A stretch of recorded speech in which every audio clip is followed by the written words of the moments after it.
The man who lingers in her mind isn't the most handsome guy in the crowd. He's not the wealthiest. He's not even the one cracking the most jokes. He's the man who grasps a truth about female psychology that 95% of men will never uncover. And this truth has nothing to do with clever pickup lines, pricey presents, or playing the alpha role. At this very moment, somewhere out there, a man is making a woman experience a feeling she's never known before. It's not pure desire, not mere comfort, and not even love in the typical sense. He's allowing her to feel understood on a psychological level so deep that it slips past every mental wall she's built after years of disappointing relationships. By the end of what you're about to read, you'll understand why some men draw high-quality women into their lives without effort, while others fail despite having everything in their favor. You'll see why the dating advice you followed for years may have set you up for frustration. And you'll discover the single quality that makes a man unforgettable in a woman's mind. But be warned, once you see this, you can't unsee it. You'll realize just how much time you've wasted trying to be attractive instead of actually becoming attractive. Let's begin by tearing apart one of the oldest lies about attraction, a belief that's quietly sabotaged men's dating lives for decades. That lie is, women are drawn to men who validate them. Yes, I know. Every so-called dating expert, every rom-com, and every relationship column tells you the exact opposite. Make her feel special, tell her she's beautiful, show her endless care, reassure her feelings. Here's the blunt truth: constant validation is the quickest route to becoming invisible in her eyes. But before you assume I'm promoting cruelty or emotional coldness, let me break down what's really going on inside the mind when you flood a woman with praise.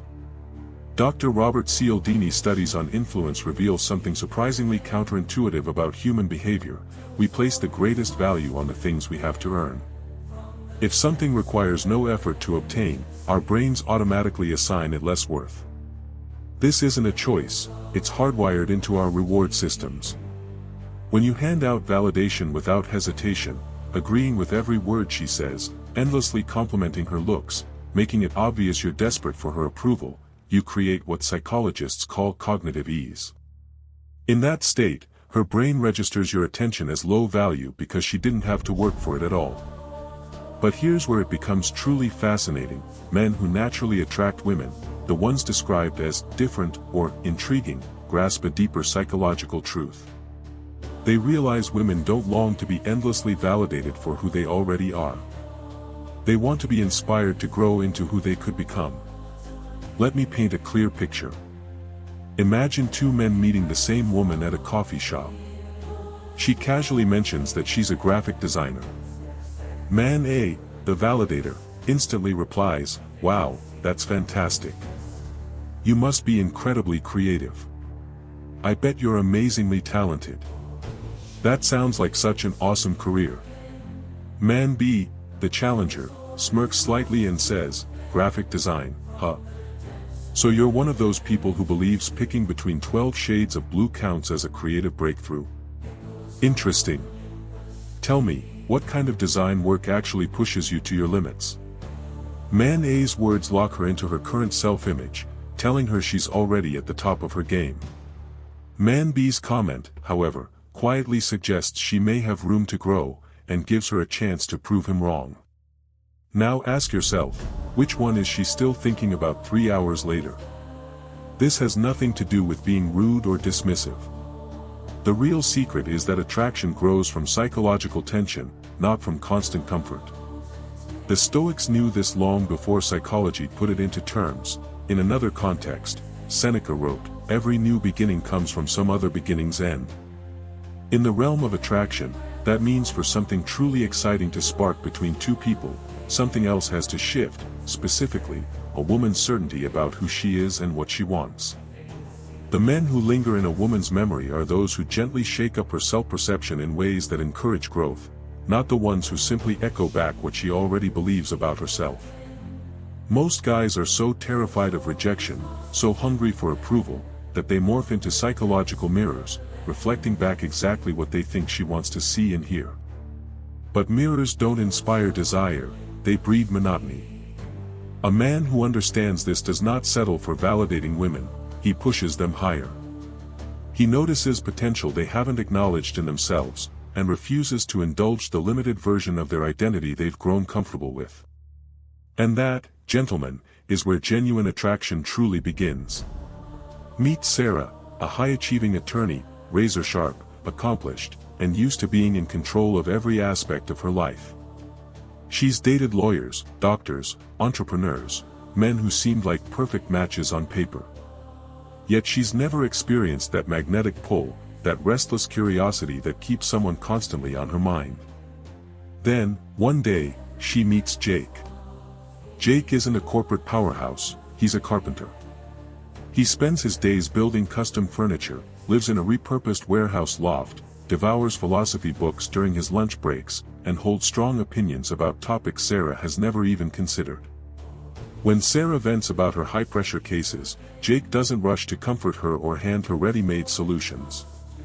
Instead, he calmly asks why she chose a career path that, to him, appears to clash with her own personal values. Within 3 weeks, this highly logical woman finds herself rearranging her packed schedule just to spend more time with a man who challenges nearly everything she thought she wanted in a partner. So what does Jake know that her past boyfriends never figured out? The answer is something I call the psychological gap. Modern psychology reveals a powerful truth: women feel the strongest attraction toward men they cannot completely decode. Neuroscientist Dr. Helen Fisher's research on love and desire shows that uncertainty stimulates the brain's reward circuits far more intensely than certainty ever could. When we can't fully predict someone's next move or easily label their motives, our minds latch onto the puzzle and can't let it go. But here's the key: this isn't about being erratic or unreliable. The real magic lies in maintaining what I refer to as psychological depth. That means having layers to your character, passions, and ways of thinking that can't be neatly summed up in 1 or 2 sentences. Most men, in their eagerness to connect, spill their entire life story on the first date. They overshare, over-explain, and strip away all the mystery. They believe they're building closeness, but in reality, they're draining all intrigue from the interaction. Men who draw women in without effort understand this. Mystery doesn't mean withholding basic facts, it's about cultivating an inner life so rich that there's always something new to uncover. Carl Jung touched on this when he wrote about the anima and animus, observing that we're drawn to people who display qualities we haven't yet fully developed within ourselves. For many women, especially those who are ambitious and controlling, the pull comes from meeting men who embody a kind of mental freedom they haven't yet granted themselves. Jake wasn't intriguing because he hid things, he was intriguing because he had depth. He read philosophy not for status, but because the ideas genuinely fascinated him. He chose his craft not for prestige, but because shaping something with his own hands brought him satisfaction. The irony? None of these traits were consciously designed to attract women, they simply did so as a side effect. The takeaway: stop chasing understanding and start becoming interesting.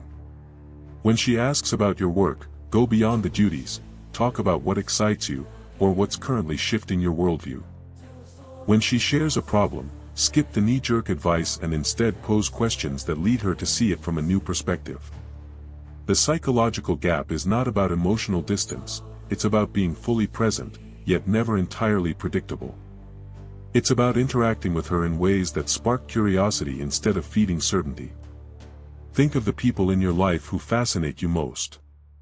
They're rarely the ones you fully understand, they're the ones with unexpected depths, surprising perspectives, and a sense of mystery that makes you eager to discover more. Women want to feel that same magnetic curiosity about you. And here's the paradox: the less you push to be fully understood, the stronger her desire will be to truly know you. In every woman's romantic past, there's a moment she remembers with striking clarity. Not the instant she fell in love, but the moment she realized she wanted something she couldn't instantly have. And it wasn't because the man was cold, unkind, or playing games. It was because he carried something most modern men have slowly erased from themselves, a state of complete psychological independence. Let's be absolutely clear about what that means. Independence has been twisted and misinterpreted by pickup culture and even by mainstream relationship experts. Real independence isn't about emotional unavailability. It's not about toying with her feelings or purposely making things difficult.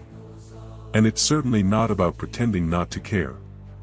True independence is having a life so fulfilling, so rich with purpose, that a woman's presence enhances it, but never defines or completes it. The Stoic Emperor Marcus Aurelius captured this perfectly. Very little is needed to make a happy life. It is all within yourself, in your way of thinking. Men who are magnetic to women embody this principle so completely that they radiate what I call psychological sovereignty. What does sovereignty look like in action?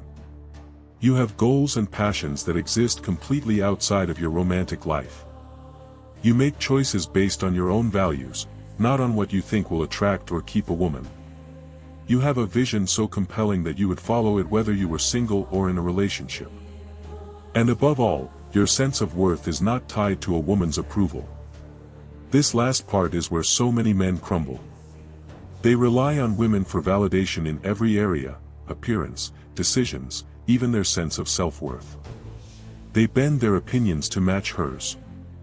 They give up friendships and hobbies to be constantly available. They make her happiness the central measure of their own value. And then they're surprised when passion fades. Here's a hard truth: women lose attraction to men who need them too much. It's not because women are cruel, it's because relationships built on need trigger a caretaker instinct, not a romantic one. When you depend on her validation, presence, or approval to feel whole, she subconsciously shifts from seeing you as a man to be desired, to a responsibility to be managed. Research by Dr. Esther Perl on long-term desire confirms this. Erotic attraction thrives when there is psychological space, the awareness that your partner is a whole, independent person with their own inner world. When that space disappears, so does desire.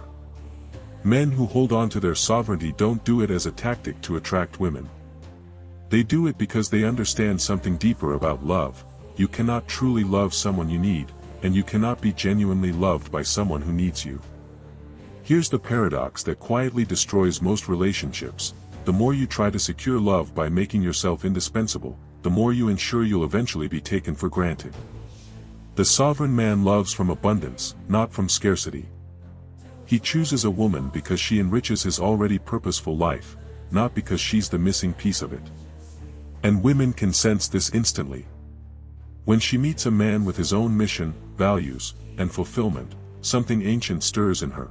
Not only does she want him, she wants to earn her place in his life. This isn't about playing hard to get. It's about genuinely being someone worth getting.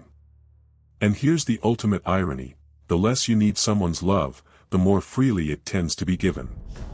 So if this has shifted your perspective on attraction and relationships, if you're ready to stop chasing and start drawing the right women into your life, here's your next move. First, commit to this principle. Develop yourself in ways that make your life rich without relying on anyone else to complete it. Second, remember the 3 pillars you've just learned: stop mindless validation, create the psychological gap, and maintain sovereignty. And third, ask yourself the question that changes everything: if I knew women would be drawn to me no matter what, how would I choose to live my life? Then start living that way, because a man living his authentic purpose doesn't just attract women, he attracts the right women. And that changes everything.